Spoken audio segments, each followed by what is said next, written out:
Evo jutros, sada malo prije kada smo Saša i ja se dogovarali oko početka drugog dijela bogosluženja, on meni kaže, ja sam izabrao pjesmu, a ti vidiš šta ćeš. On je već izabrao, ja njemu kažem, ja ću govoriti o Avramu, nadam se da će se uklopiti, pa kaže, hoće, to su te stvari, a odabrao sam Avrama, sad se ja šalim, zato što je to omiljeni lik moje supruge u Bibliji, pa ako je nje, onda mora biti moj. Dobro, šalim se, ja jako volim Avrama, zbog toga što mi je on. Ja vam moram priznati da ja njega doživljavam zbilja kao svoga praoca. Jer ne kaže se uzalud otac Avram, za razliku recimo od brojnih iskompromitovanih ličnosti koje istočna i zapadna crkva uzimaju za svoje oce. Ja želim uzeti onoga iz Biblije i kazati da je njegova vjera zbilja vjera jednog izuzetnog iskustva koje čovjek može imati sa Bogom. I da ako mi ne proživimo dio te vjere, tog pouzdanja, te odanosti koju može čovjek imati prema Bogu, teško da ćemo naslijediti carstvo nebesko. Zašto još? Zbog toga što u Jakovu 2.23 šta piše za Avrama? Da je on nazvan prijateljem Božjim. Zamislite tu situaciju da smrtno ljudsko biće bude nazvano prijateljem Božjim. Da Bog nebeski koji je stvarao ovaj svijet, koji u malom prstu ima sve vasione, sve ono što nas okružuje, kaže, taj dole, matori čovjek sa 90 godina, kaže, on je moj prijatelj, on je moj drug. I onda sam postavio sebi pitanje, a šta je to što ja i svi mi trebamo doživjeti, da bi Gospod kazao za sve nas, evo ovo su moji prijatelji, ja njih volim. Znate kad je Gospod rekao, kako da tajimo od Avrama kad je on prijatelj moj? Ja sa njim razgovaram, ja se sa njim dogovaram, ja sa njim vršim određenu, razumijete, ja njega poznam, on mene pozna. Nije uzalud ni sam Isus govorio, kao što je to Avram učinio, rekao je svojim učenicima i prisutnima, vi ste prijatelji ako me slušate. Imate istu situaciju, imate prijatelje kroz cijeli starozavjetni opus, kako Gospod kaže, taj je moj prijatelj, Enoh, nema većeg prijatelja, razumijete, Gospod ga uzeo sebi. Poslije Isus kaže, vi ste prijatelji moji ako vršite ono što vam ja zapovjedam. Više vas ne nazivam robovima, jer se Gospodar ne povjerava svojim robovima, a kazat će on tamo u Jovanu u 15. poglavlju, sada ste moji prijatelji, potvrđeni činjenicom da sam vam rekao sve ono što je Otac meni rekao. Pa se onda sjetite i da je Lazara nazvao prijateljem svojim, ta ogromna prisnost između njega, sestara i Lazara i Isusa, to je nešto predivno.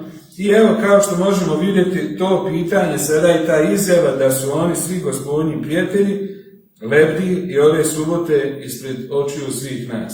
Da postavimo pitanje na koji način i šta ja to trebam proživjeti u svom iskustvu da bi Gospod kazao za mene već sada, a naročito onoga dana kada budemo stajali pred ulaskom u Carstvo nebesko da smo njegovi prijatelji.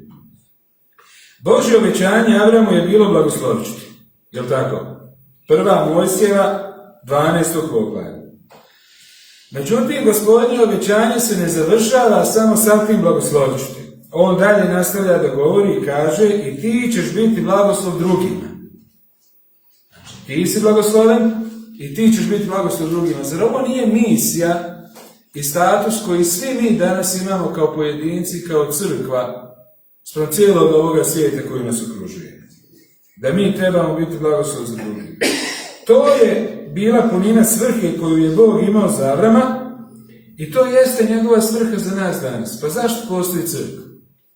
Da se okuplja kao klub svake subote, da vrši razmjenu informacija iz biblijske lekcije ili da se molimo jedni za druge, za naše prijatelje, da kujemo određene planove kako ćemo dosegnuti toga i toga, možda čitavu jednu populaciju, možda da služimo ljudima oko nas. Crkva služi upravo da služi i zbog toga i postoji.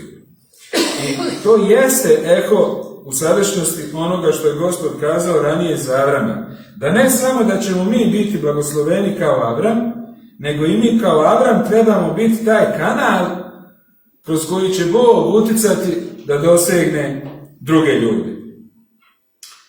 Apostol Pavle kaže u Galatima 3.14, da među neznabošcima bude blagoslov Avramovu u Hristu Isusu, da obećanje Duha Svetoga primimo kroz vjeru. I evo sada, kao što Gospod, odnosno stoji tekst u Jakovu 2. poglavlju da je Avram nazvan prijateljem, spomenuta su dva događaja iz Avramovog života. Prvi, koji nekako najviše, čim spomenemo Avrama, budi asocijacije na njega, to je kada je Gospod obećao da će Avram dobiti sina. I to u vrijeme kada nije za očekivati da čovjek biološki može dobiti dijete, eto tek tako kao da je u 20. ili 30. godinu. I kaže tekst, Avram mu povjerovan i Gospod mu to primi u pravdu. Povjerovao je u nešto što je bila naučna fantastika, ne samo nekada, možda čak i danas. I druga stvar, to je prinošenje Isaka. Znači, čim se spomene Avram, automatski u ljudima glava, ja ne znam šta se kod vas biva, ali jedna od najupečatljivijih scena, Avram jednako morja, mladić leži na žrtveniku i Gospod kaže nemoj. Jel' tako? Scena, situacija koja ne može nikako, to jednom kada pročitate i kada vam dotakne dušu, to se više ne zaboravlja. Avram jednako prinošenje Isaka na žrtvu.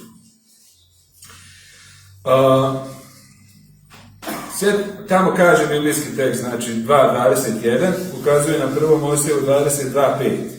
I reče Avram momcima svojim, znači on je krenuo iz svoga logora sa Isakom i očito je da je sa njim bilo još nekoliko ljudi, momaka, možda 20 godina, nije uopšte važno. I onda će on njima kazati, a ja i dijete idemo gore, pa kada se pomolimo Bogu, sjećate se kako dalje završava stih.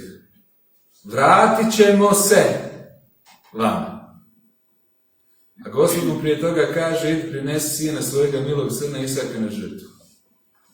Zar nije bilo za očekivati da će se vratiti samo jedan? A on kaže, ipak ćemo se mi vratiti. Ogromna dramatičnost, u čitanju originalnog teksta ljudi ne istrpe i tu već bude emotivni krah, jer ih to jako dotakne s obzirom na to da idu dvojica, jedan treba da se vrati. Avram ipak kaže, zašto on ovo rekao? Kada čitate Jevrejima poslanicu tamo 11. poglavlje, u što se to Avram uzdao? Da je Bog kadar dići Isaka iz mrtvih, da ga u stanju vaskrsnuti. Čak i da ga ubije, on se uzdao u Boga da on može i da on hoće vaskrsnuti Isaka u život. Ovdje ima jedan veoma važan detalj. Koliko je Isak imao godina u vrijeme kada se sve ovo zbivalo? Postoji nekoliko različitih datiranja i vidjet ćete koliko se to tiče nas danas. Da to nije tek tako samo informacija da bi se znalo, već da značajno mijenja uvid i razumijevanje žrtvovanja Isaka. Zbog toga što neki izvještaji, recimo u nekim protestantskim i katoličkim komentarima, stoji da je on mogao imati 18 ili 20 godina. Postoji također sredina u protestantskim i jevrejskim komentarima da je tada imao 30 ili 33 godine, a neki rabini idu toliko daleko, kažu da je imao 37 godina. Ja onda nisam mogao jednostavno da dokučim šta je od svega ovoga istina, pa mi je onda palo na pamet, ako su te mnoge ličnosti u Starom Zavjetu već bile, jer tako aluzija i simbol Isusa koji će doći, znate gdje se sve to vidi. Recimo, Josif je u Egiptu bio predslika Isusa koji će biti spasitelj. Imate mnoštvo takvih paralela. Ako bismo rekli da je ovdje Isak simbol Hrista koji će doći, znači sam Bog koji će preuzeti pitanje žrtve, odgovornost na sebe, pošto čovjek to ne može, ja bih onda bio najskloniji da kažem da je Isak imao 30 ili 33 godine zbog toga što se to vrti u tom periodu kada je sam Isus dao svoj život. Da je mladić. Mladić, da, ali okej, riječi su nešto što je varijabilno u Bibliji. Da, Stvar je u tome što tamo tekst kaže, ako već hoćete da se bavite s tim preciznije, kaže da je Isak na svojim leđima nosio drva. Dijete ne može odnijeti toliko količinu drva da bi se žrtva mogla spaliti. To je bio čovjek u punoj snazi. Znači, i onda razmišljate o tome. Mi obično kažemo da je Avramova vjera tada testirana, ali nije samo njegov. Ellen White kada piše o tome, ona kaže da je Isak, pa zapravo ne morate čitati ni nju da bi se došli na taj zaključak.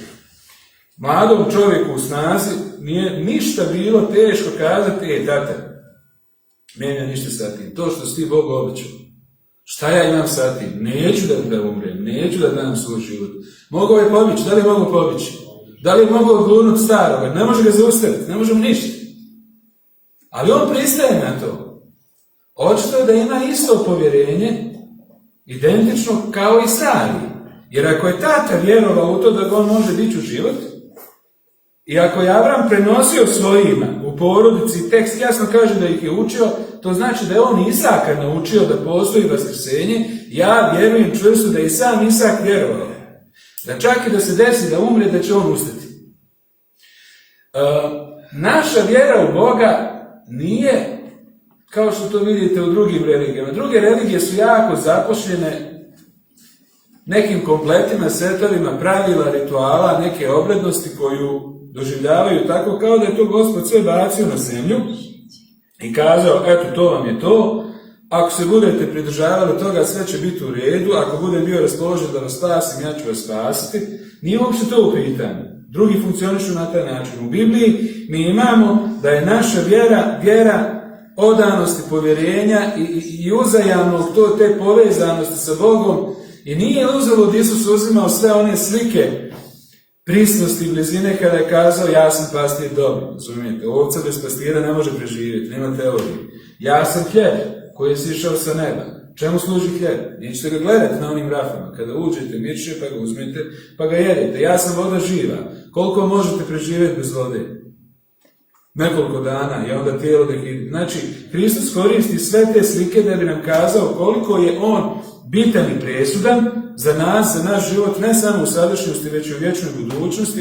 I kada kaže ja sam put, istina i život, on jasno daje do znanja da je prijateljstvo, to prijateljstvo koje je Avram proživio, gdje Gospod kaže on je moj prijatelj, to prijateljstvo je ono koje nas uvodi u Carstvo nebesko.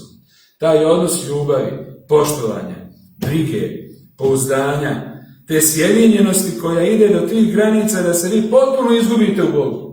I više u vama nema ništa ono što je vaše, što bi išlo nasuprot, već sve u svemu što kaže Pavle, Hristos, i kada ljudi gledaju u vas, kažu vukog se u Hrista, više niste vi, već u pitanju on. U pitanju je jedno posebno predanje Bogu u pouzdanju i odanosti. Jakov je spojio ova dva slučaja iz 1. Mojsijeve 15:22 i ovdje nailazimo na dvije vrlo važne riječi u Bibliji, a to su vjera u 1. Mojsijevoj 15:6 i kada tamo kaže da idemo da se pomolimo Bogu, nailazimo na obožavanje, jer je to trenutak obožavanja u 1. Mojsijevoj 22. Hajde da se pozabavimo njegovom vjerom pa da razmišljamo o nama danas. Ovdje imamo situaciju koja je od suštinske važnosti za nas kao hrišćane adventističke crkve. Zašto? Zato što tokom proteklog vremena mnogi ljudi imaju sklonost da pitanje novorođenja razumijevaju tako da je to sposobnost dosljednog, savršenog reinterpretiranja biblijskih istina. I u mnogim glavama postoji ta zabluda da onda, kada ste u stanju savršeno nekome iznijeti ili objasniti biblijsku istinu, kada znate dobro biblijske tekstove na pamet, kada ste u stanju nadgovoriti nekoga i pokazati da je u krivu, a vi ste u pravu, da ste vi novorođeni hrišćani. Da li je to tako? Nije. Ajde da vidimo na osnovu čega to vidimo u Avramovom iskustvu.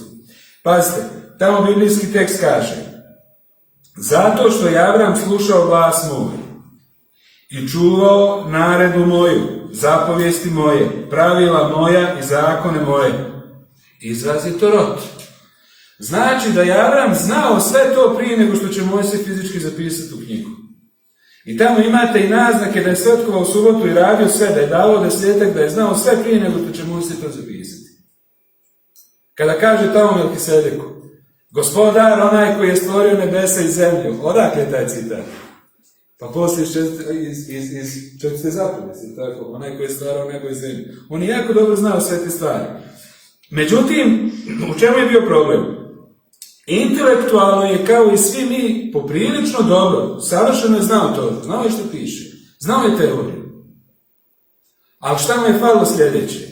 Da li je dovoljno poznavati ono što piše ovdje, ali da ti srce i dalje luta koji kuda u svim tim stvarima? Pazite, mnogo je licemjerstva u hrišćanstvu, gdje vi jako dobro možete znati neke stvari, vidimo i njega da jako dobro zna, ali da suština, da naše reakcije, da naš karakter, da naše pobude, motivi i dalje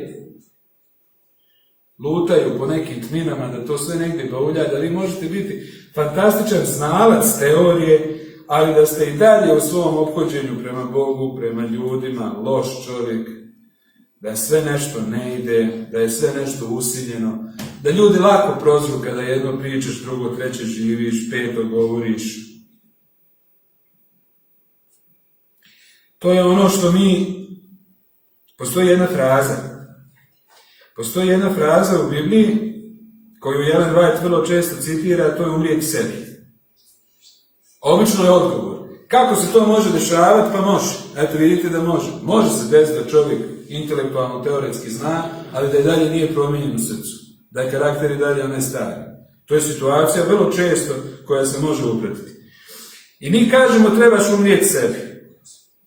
Onda se mi pitamo šta to znači. Ja vjerujem da osoba koja prvi put ulazi u crkvu, kada bi čula takvu izjavu, da li on ništa znao o tome? To je totalno zbunjujuće. Šta umrijeti sebi? Jel ti dalje hodaš na dvije noge? Pa gdje si to umro? Zato što je u pitanju fraza koja se često ponavlja. Mi u crkvi razumijemo ili imamo poprilično razumijevanje, ali kao fraza totalno drugim ljudima nepoznate i mi onda moramo to spustiti na jedan nivo plastičnijeg objašnjavanja, da osoba zbilja poželi da doživi to iskustvo i da to bude to. Šta bi to trebalo da znači? Ajde još sekundicu ovdje da se pozabavimo sa Avramom, da nastavimo dalje razmišljati o tome. Znači, to što je on znao sve što piše i što će poslije Tora zapisati fizički materijalno slovima na pergamentu, to je dobro. Međutim, potrebno je da čovjek bude ispražnjen od svoje samodovoljnosti, od svoje samozavisnosti, da doživi pravu, autentičnu duhovnost, da njegova moralna struktura srca bude promijenjena, da pobude budu promijenjene, da motivi, reakcije, ukupno stanje duše bude promijenjeno, da kada prepoznate da vam se u glavi već motaju neke nenormalne misli, da vam je žao što i razmišljate o tome, a kamoli što radite. Kod fariseja je bilo drugčije. Uopšte nije bilo važno šta se nalazi tu i tu, samo je bilo važno da vas ne uhvate da radite nešto loše. A to što su razmišljali o 1001 stvari koja nije bila dobra, pa eto vidite u trenutku Isusove smrti šta se dešavalo. Pazili su, znači, da suđenje ne zađe u subotu, a u isto vrijeme su radili u glavi totalno nevina čovjek. Jako religiozni ljudi. Pa u detalj su vodili da ispoštuju sve. Ali duhovnost je bila na nuli, ispod nuli. -1000. Ali je morala neka forma da se ispuni. I mi sada tu vidimo da Gospod stavlja pred nas jedan izazov. Kada čitate Matejevo evanđelje, skroz tamo od 3 pa do 8 poglavlja, vi čitate određene moralne pouke. Jasno izvire iz njih. Srce mora biti promijenjeno, jer grijeh kad se desi, to već gotovo. Od toga više nema ništa, to on je već prošao određen proces u glavi. A ono što je u glavi, to mora biti promijenjeno. I Bog je progovorio Avramu i rekao mu da će imati sina. I ne samo to, već je obećao da će kroz toga sina doći potomstvo koje će biti, jel tako, brojno kao zvijezde nebeske. Znači, rekli smo, nemoguće, u dubokim je godinama, ali je Avram vjerovao Gospodu i koristi se upravo ta riječ aman koju mi danas koristimo amin, to znači tako će biti. Znači, Avram je njemu povjerovao. Sad idemo dalje. Znači, iako je sve jako čudno, nevjerovatno, Avram kaže, Gospode, moja supruga je već u dubokim godinama, nema više ciklusa, nema više ništa, ja sam već, evo, vidiš me kakav sam, ja ipak vjerujem da će to biti. Kad je nešto nevjerovatno, ti kažeš, jeste, ja vjerujem da će Gospod učiniti. Šta se dalje dešava? Nakon tog obećanja koje mu je Bog dao, Avram mora da je razmišljao u sebi i rekao, u redu, Gospod je obećao što je obećao. Kako ja sad Bogu da pomognem? Jer Sara očito ne može imati djecu. Vi znate da muškarci biološki mogu stvarati djecu skroz do 100. godine ako su živi. Nije to ok problem. Ali kod žena je drugačije. I tako on pravi kompromis i spremno prihvata Sarin poprilično paganski prijedlog, jer je to bila rasprostranjena situacija u ono vrijeme. Poligamija je odraz paganstva i Jevreji su se mučili sa tim od vekada. Gospod je imao prečih stvari za rješavanje, pa je to nekako i dopuštao. Ona predlaže Avramu da se on spoji sa Agarom, njenom sluškinjom Egipćankom. Ja vjerujem da je Avram bio ovdje iskren. Da je zbilja mislio da će, ako tako uradi, da će pomoći Bogu, pa će se roditi taj sin koji mu je Bog obećao. Ali nije bilo tako. Bog odbacuje Ismaila kao neprihvatljivog, jer je on rezultat ljudskih sila, ljudskog truda. Avram je tada napravio grešku. I sad ja postavljam pitanje za sebe i za nas, za sve vas ovdje. Koliko mnogo motivacije za hrišćanski život i rad i djelanje proističe iz tog istog načina tjelesnog razmišljanja kakvog imao Avram. Da mi nešto hoćemo sada, razumijete, i da to onda, ali obično sve to doživi fijasko. Da li Bog može uraditi svoj posao dobro i bez nas? Pa može. Ali on uživa u tome da svoje misli dijeli sa crkvom. I on hoće zajedno sa nama da završava stvari. On voli da čovjek bude uključen u misiju. I mi treba da to prihvatimo i razumijemo kao činjenicu. Znači, ako naša služba Bogu potiče od bilo koje ideje da mi njemu pomažemo, kako mi mislimo da njemu treba, sve što ćeš napraviti, to je taj neprihvatljivi Ismail. Jer očito je da nije u pitanju ono što Bog planira za tvoju sadašnjost i za tvoju budućnost. Ne smije proizilaziti iz nas samih. Mora proisticati iz Božjeg promisla, iz prepoznavanja onoga što sam Gospod traži. Jer naš sebični život je toliko podmukao i prevaren. Da li nam je jasno da mi možemo učiniti dobro čak i iz loših motiva? Čovjek je katastrofa biće. Najpokvarenije biće na ovoj planeti. I u stanju je činiti čak i neke dobre stvari vođen pogrešnim motivima. Gdje to možete sve vidjeti? Znate ono kada ljudi kažu, sad ću ja fino da nahranim 5 ljudi, jer planiram za 5 dana copiti onome pare, pa nekako će Bog to da preklopi. Pa ona 5 će valjda nadvladati ovo što sam ja uradio prije 5 dana i što ću raditi poslije. Jel učinio dobro? Jest, kakvi su motivi totalno pogrešni? Pa čovječanstvo se kupalo u tim problemima odvekada da su ljudi željeli na taj način ucijeniti Boga i činili su masu dobrih stvari, ali motivi su, Gospod kaže, s neba odozgo polaga što radi. On misli da će njemu oprostiti, hoće malo sutra. Skroz dok on se iskreno ne pokaje, džaba radi sve to što radi. Čovjek može to da radi. Znači, smrt našega ja je ono što Bog traži od nas da bi naša djela vjere trebala biti prava, autentična vjera koja potiče od samoga Boga. Ajde još malo da se pozabavimo sa time. Isak, nasuprot Ismailu, nije bio rezultat Avramove ječine.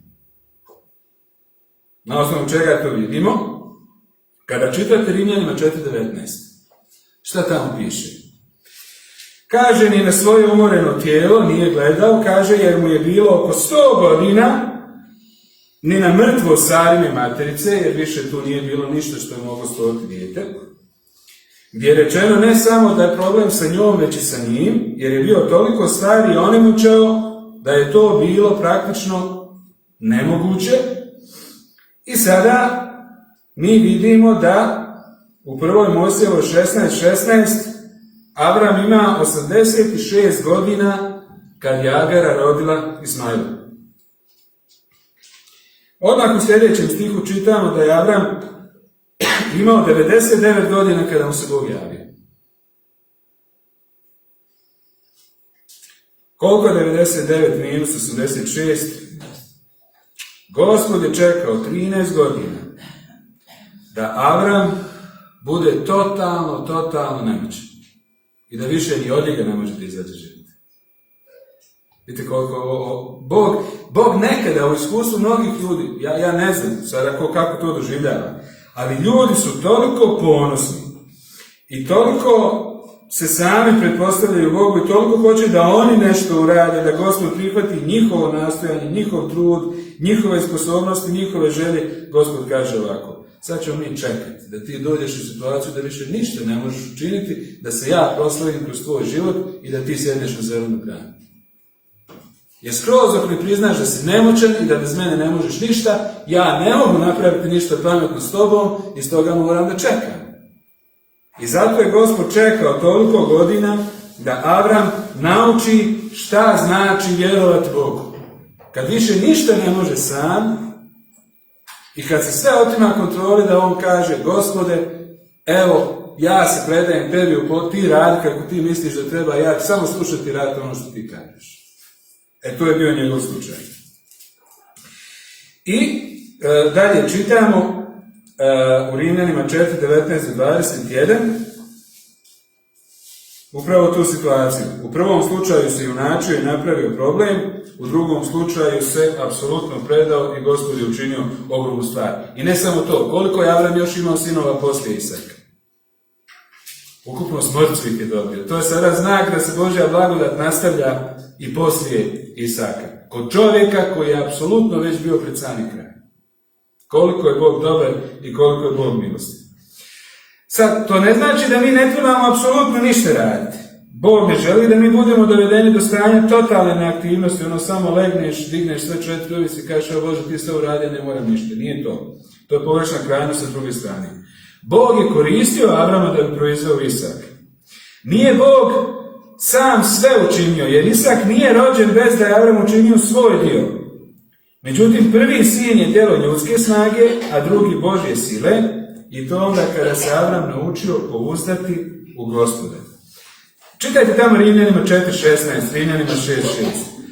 Apostol Pavle govori o pouzdanju u tijelo, u tu našu tjelesnost, u tu našu želju da mi kontrolišemo stvari, da mi komandujemo stvarima, da mi budemo glavni, da mi kontrolišemo i ljude i okolnosti. Ali u ovom slučaju to ne ide tako. Kaže on ovdje u Filipljanima 3:3: mi smo obrezanje koji se ne pouzdajemo u tijelo, u ljudska nastojanja, u ljudsku silu, u ljudsku moć. Kaže, mi se pouzdajemo u Boga. Bog čeka da naučimo da se ne pouzdajemo u sebe, u naše mogućnosti, u naše predrasude, u naše procjene, u naše sumnje. I to je, vjerujem, problem čak i današnje crkve.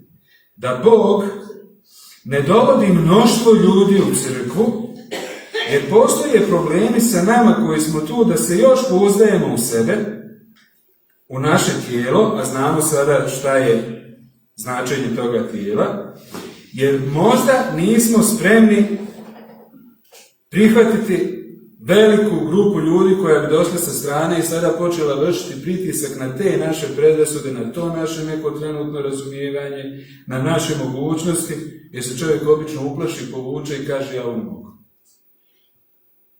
I stalno da trebamo razmišljati o tome šta je sljedeće.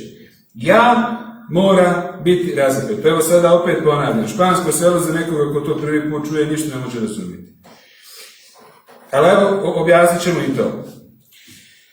Prije nego što nam Bog dadne uspjeh u životu i mjesto u bilo kakvoj službi, čovjek treba doživjeti smrt samome sebi. Šta to znači? Razapeto ja ili smrt sebi, oba izraza nose istu poruku. Mi trebamo tražiti značenje u istorijskom raspeću. A mnogi ljudi ne znaju zato što se zadržavaju ili površno na tekstu ili u svojim glavama imaju situacije iz umjetnosti, iz knjiga, iz filmova a to je da su Rimljani svoje osuđenike na smrt na taj način razapinjali totalno gole. I nije bila smrt koja je bila izuzetno bolna, već izuzetno sramotna. Gdje čovjek visi, a ne može da sakrije ništa od onoga što je njegovo najintimnije. I zbog toga je jako pogrešno Isusa prikazivati na krstu i pokušavati praviti neku vizualizaciju svega toga. Gospod je dao i onu tamu koja je trajala neko vrijeme da bi sakrio tu sramotu koju on tamo proživljavao. Kada znate sve to i da nije bila nikakva pelerina, nikakav bijeli veš, ništa, i sad to prebacite u ovu temu o kojoj mi sada govorimo. Razapinjanje samom sebi znači dopustiti da Gospod u potpunosti razgoliti tvoju dušu. Da više ništa ne možeš, da znaš da više ništa ne možeš sakriti pred njim. A čovjek ne može da sakrije svoju sramotu. Kad su mu ruke prikovane i noge, on nema kuda. Da svaki grijeh i najtajnije neke stvari koje su u najbuđavijim dijelovima naše duše, u ono što paučina već milijardama godina tamo stoji, ne znaš više ni šta bi se, sve to mora da bude razgoličeno i mora da bude prikazano u najdubljoj sramoti koja postoji. Jer skroz dok se ne zgradi sve to. I kažeš, Gospode, ako i dalje postoji, ja sam izgubljen, molim te, spasavam od svega toga, mi ne možemo doživjeti smrt samima sebi.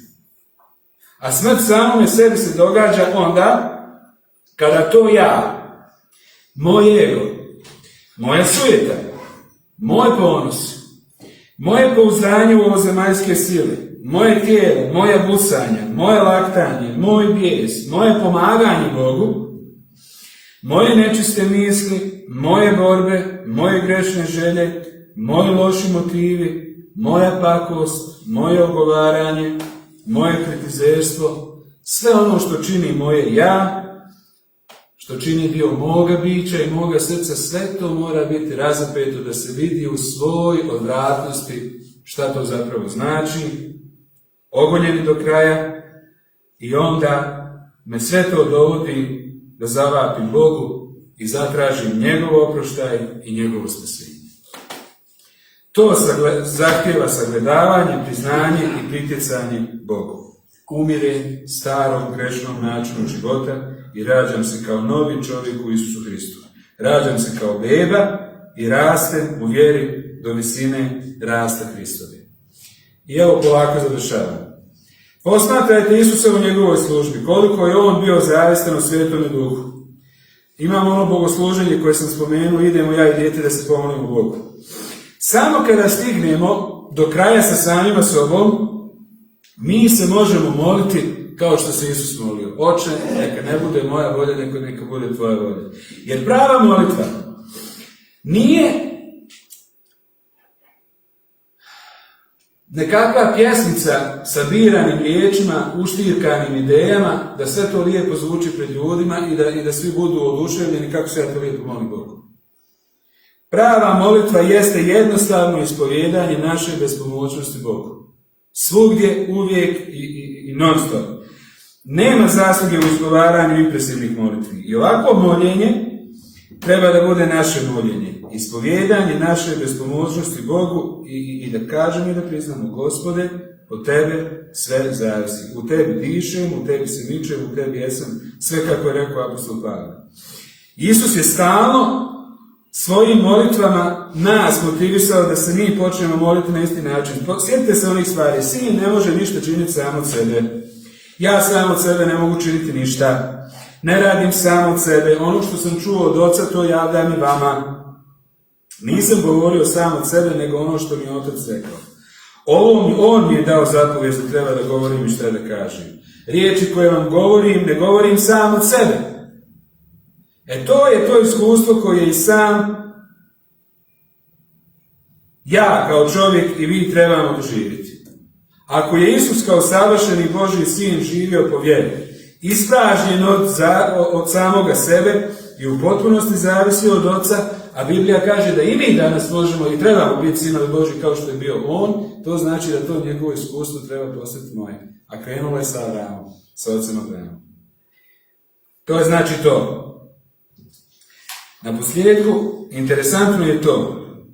Znate li da je na mjestu gdje je Avram primio Isaka na žrtvu, na brdu Moriji, čitate da se u 2. Samuilovoj 24.14, odnosno 24 desilo nešto jako, jako zanimljivo. Gumno Orne je bilo na tom mjestu. I David je još u vrijeme 2. Samuilove, znači to je bilo negdje oko 1000 godina ranije. Bog je naredio da se sagradi njegov dom upravo na mjestu gdje su obojica njegovih sluga, i Avram i David poslije. David je htio da prinese Gospodu žrtvu. I onda se desilo da nije tu imao sve što je trebalo s obzirom na Božju slavu, veličinu i silu, i kazao je sad ću da otkupim sve volove i da Bogu ponudim najbolje što ja mogu. I primio je žrtvu koju narod nikada nije pamtio do tada. Nešto ogromno. Jer nije htio da bude prosječno. Nije htio da to bude nešto, eto, ajde, daj da Bogu prinesemo jednu ovcu ili nešto. On je htio najbolje za svoga Boga. I žrtva je bila za pamćenje. Danas je isto. Bog gradi svoju pravu crkvu i iskazuje svoju moć i slavu gdje nađe ljude i žene koji su voljni da se odreknu sebe i prinesu ono što ih košta svega. Baš svega. Da li nas naše hrišćanstvo košta nešto? Da li je naša služba za Boga laka i jeftina stvar koja nas ne košta vremena, novca i energije?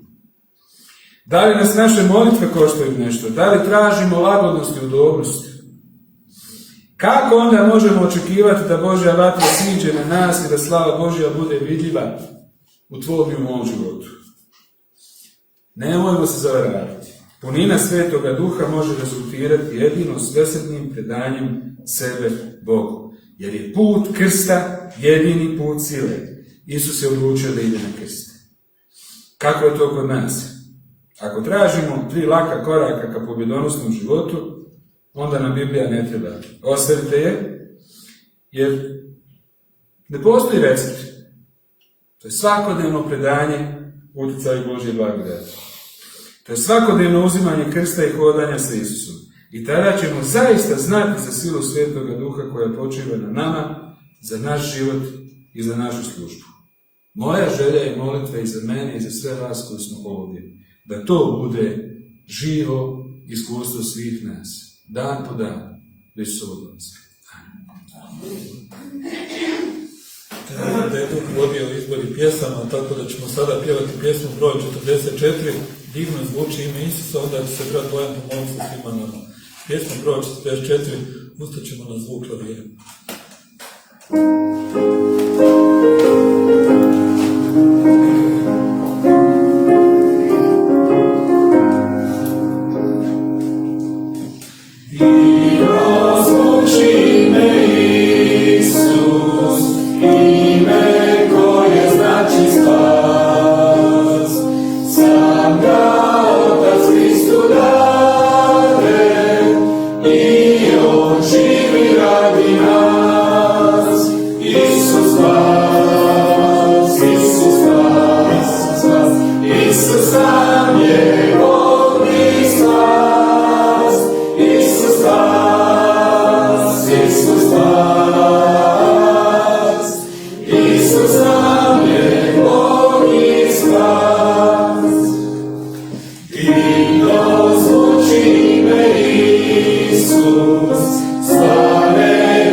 Isus nam spasenje znači, sada i u vječnosti.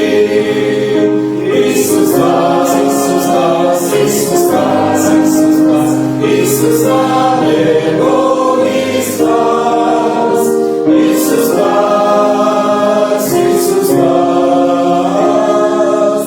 Isus nam je Bog i spas. Oče naš nebeski, ti koji si naš spas u liku našeg Gospoda Isusa Hrista, hvala ti za svaku riječ koja izlazi iz tvojih usta i hvala ti na poukama koje možemo prihvatati i razmišljati o nama u svjetlosti njih. Hvala ti, Gospode, ove subote što smo svoju pažnju obratili na oca Avrama i razumjeli da ono što znamo, da ono što ispovjedamo nije identično onome šta znači da je naše srce promijenjeno i da smo mi zbilja umrli sami sebi. Molimo te, Gospode, da ne koristimo taj izraz kao poštapalicu, kao nešto što znamo tek tako, već da ne samo znamo objasniti ljudima šta to znači i da je znanje plus pouzdanje jednako spasenje, već i da ljudi u nama mogu vidjeti u našem iskustvu, u našem životu, koliko je to pouzdanje veliko da mi tebi vjerujemo čak i onda kada su sve stvari protiv nas, kada je neprirodno da se bilo šta desi, jer mi znamo da ti nisi poput čovjeka, da ćeš poreći, da ćeš se povući, da nećeš održati obećanje. Ti si Bog koji je vjeran i koji je uvijek na našoj strani. I molimo te, Gospode, nauči nas kako da ti vjerujemo onda kada je jako teško vjerovati. Da se pouzdamo u tebe, da nam ti dadneš bogato iskustvo zajedništva, topline odnosa, uzdanja, odanosti, da bismo svi mi jednoga dana mogli na ulasku u Carstvo nebesko čuti svoje ime i čuti da smo tvoji prijatelji. I daj da svaki dan slušamo molitvu u našem posvećenju, eho tih riječi koje si ti spomenuo za Avrama, da je on prijatelj tvoj i da smo mi prijatelji tvoji. Neka to bude iskustvo svih od nas. Daj nam, Gospode, pobjednički život i puno sreće i zadovoljstva i radosti života sa tobom. Molimo te za to u ime Isusovo. Mi se pozdravljamo sa Bojanom Vidijom i želimo da imaju sretan put i da prenešu pozdrave iz Sarajevske crkve gdje god idu. Banja Luka također pozdravlja.